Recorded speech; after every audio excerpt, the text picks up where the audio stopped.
Dat in apresentação de autor voor de Holanda, Milo Freeman. Sakita cooperação junto com o Biblionef. E também Nederlandse Letterenfonds, que está bezig te subsidiar het project. Então, nós temos autor de boek, Hello Baby.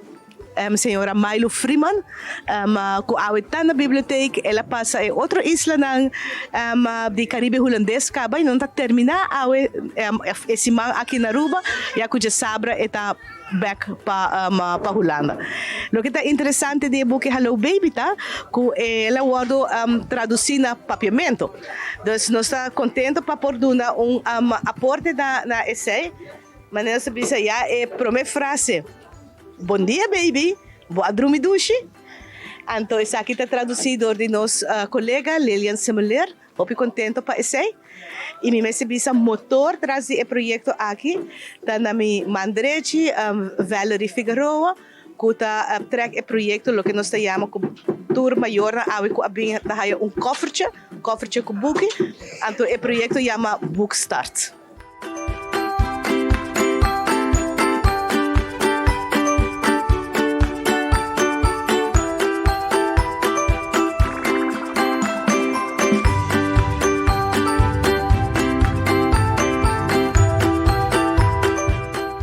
Nós estamos contentes que tem algo para o baby de mais chiquito, que a Bookstart está dirigindo. Nós estamos contentes de ter algo para nós, sobre é importante para nós começar a ler de chiquito, que é maior, começar a ler para baby de chiquito para nós crescer com o lesamento.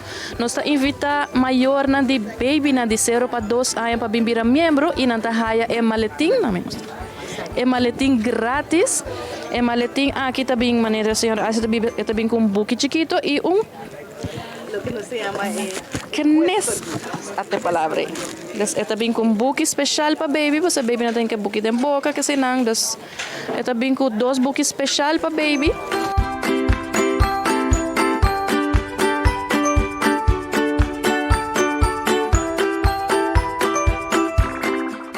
Durante esse ano aqui, nós temos Milo Freeman, não somente pintor, escritor, ilustrador, então aqui não para vir um workshop também. Nós também começamos com o primeiro workshop que está à tarde de 3 horas para 4 horas. Esse aí está para entre 4 para 6 anos, que nós também não para vir com um Barbie, então Barbie lo haya chimis novo. Personal traha panha para Barbie. E tanto para muitos mulheres como muitos homens, eu penso muitos homens lo tem su Ken, su Spider-Man. Para suma yang, dus de março, trobe nós temos outro workshop. Esse aí também over de Princesa Arabella. Milo tá autor, ele escreve mais tanto aventura mesmo com Princesa Arabella. Dus também está de 3 horas para 4 horas, também para muitos entre 4 para 6 anos.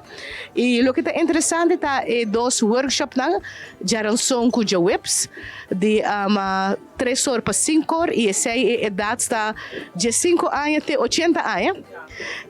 E promete também tá over de ilustrar e outro também tá over de escrevimento. Assim está talento não sempre tem. Você está cordialmente invitado na Biblioteca Nacional Aruba na Playa.